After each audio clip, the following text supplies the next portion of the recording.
Auzubillahiminash-shaytanir-rajim. Bismillahir-rahmanir-rahim. Welcome to English learn with Urdu channel. Guys, आज हम study करेंगे part of speech के बारे में।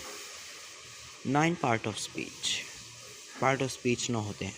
First noun, second pronoun, third verb, fourth adverb, 5 adjective, 6 personification, 7 conjunction, 8 preposition और 9 interjection. We can study noun. आज हम noun के बारे में पढ़ेंगे। Noun, name of a person, place और थिंग इज कॉल्ड नाउन। किसी शख्स, जगह या चीज़ के नाम को नाउन कहते हैं। फॉर एग्जाम्पल, मिसाल के तौर पर, अहमद वेंट लाहौर। अहमद लाहौर गया है। इसमें अहमद और लाहौर दोनों नाउन हैं।